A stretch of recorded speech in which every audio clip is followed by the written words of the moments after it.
retrouver, même de façon virtuelle, pour vous présenter le deuxième roman du Club Lecture.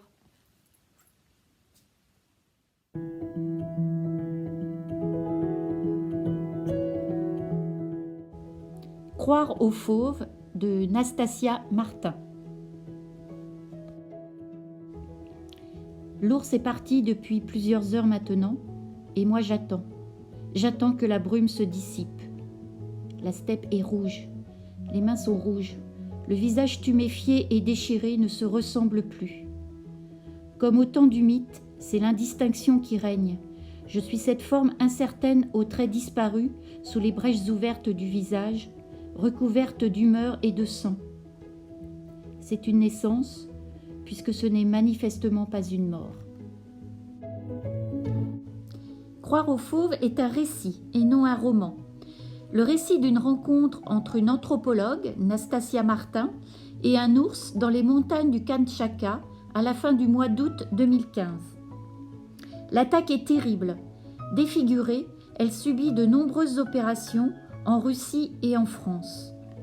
Malgré les épreuves physiques et morales, elle présente cet événement comme une rencontre qui lui a permis d'approfondir ses réflexions anthropologiques et son attachement au peuple arctique qu'elle étudie.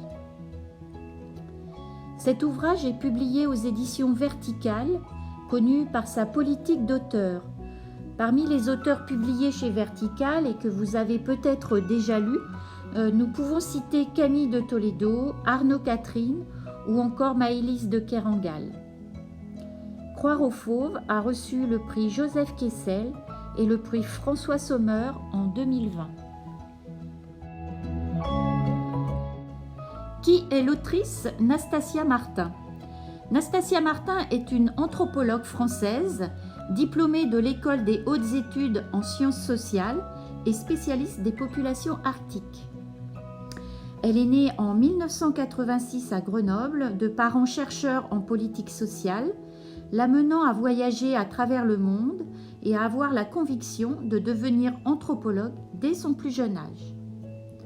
À 23 ans, en 2005, elle rejoint les Gwich'in, société de chasseurs-cueilleurs qui vit dans le nord-est de l'Alaska, à quelques kilomètres du cercle arctique, pour réaliser une thèse sous la direction de Philippe Descola.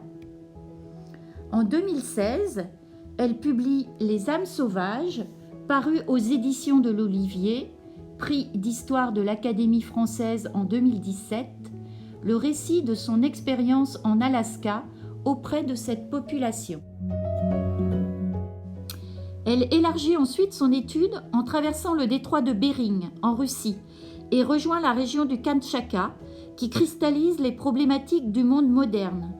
Une nature sauvage confrontée au tourisme, un réservoir de ressources naturelles, gaz et pétrole, un monde en crise écologique où les habitants sont confrontés à un monde instable suite à la chute du communisme et où le sens commun ne fait plus sens. Nastasia Martin travaille alors avec un clan familial de la tribu des Évènes qui a pris la décision radicale de repartir en forêt pour retrouver des pratiques ancestrales de chasse et pêche et un rapport au monde animiste, loin du monde industrialisé. Elle a également réalisé avec Mike Magidson un film documentaire visible sur Arte VOD, Kamtchatka, un hiver en pays Évène, et prépare actuellement un ouvrage anthropologique qui sera la suite des âmes sauvages et de Croire aux fauves. Nastasia Martin nous ouvre une autre perception du monde, celui de la cosmologie animiste qu'elle étudie depuis 10 ans. Celle-ci implique que nous sommes tous dotés d'une intériorité ou d'une âme, que nous soyons humains ou non humains, et qui nous relie. Seule l'enveloppe nous distingue. Le dialogue se fait au quotidien, au sein des rituels ou des rêves. Mais nous la laissons nous en parler plus amplement. cette idée très occidentale de l'altérité radicale des animaux qui est vraiment le propre du naturalisme, alors que là, ce dont on se rend compte quand il dit l'ours voit dans tes yeux le miroir de sa propre âme. Eh bien, c'est exactement ça, c'est l'idée qu'il y a un fond commun, en fait, entre nous, les humains, et les animaux, qui fait qu'il y a des ponts, des points de jonction possibles qui peuvent être d'ailleurs à la source d'une telle rencontre et qui s'est préfigurée, comme je le raconte dans le livre, en rêve. C'est au Kamtchatka que Nastasia Martin a réellement vécu et expérimenté le monde animiste. L'immersion en isolement total dans ce monde de chasse et de pêche, où l'on parle des âmes des animaux, où l'on se raconte les rêves chaque matin près du feu, dans la nuit polaire, faut peu à peu lâcher les attaches et s'exacerber les ressentis. Elle se met à rêver en permanence, comme si elle était habitée par la forêt, les rennes, les loups, les ours. Pourquoi j'ai aimé ce livre ? Parce que Nastasia Martin nous offre une autre vision, une autre analyse du drame qu'elle a vécu, une analyse animiste, comme vous avez pu le voir au cours du film que vous venez de visionner. Elle voit cette rencontre comme un face-à-face, une confrontation. Chacun portera à tout jamais la marque de l'autre. L'ours a emporté sa chair, sa mâchoire, et l'ours portera à jamais également la trace du piolet qu'elle lui a asséné.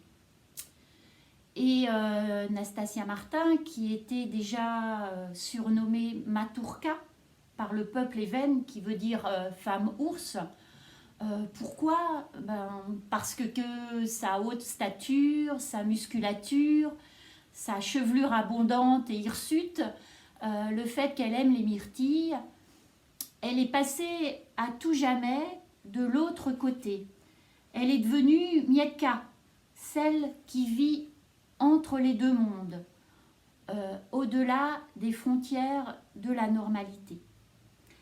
C'est un récit captivant, secoué d'émotions, qui nous pousse vraiment dans nos retranchements, dans une autre vision de notre société occidentale et surtout une autre vision de la nature qui nous entoure. Nous accompagnons cet auteur donc à partir du moment du basculement de sa vie jusqu'à sa reconstruction, à travers ses interrogations, par un récit à rebond. Donc nous la suivons à travers ses interrogations éthiques, anthropologiques, philosophiques, mais aussi littéraires.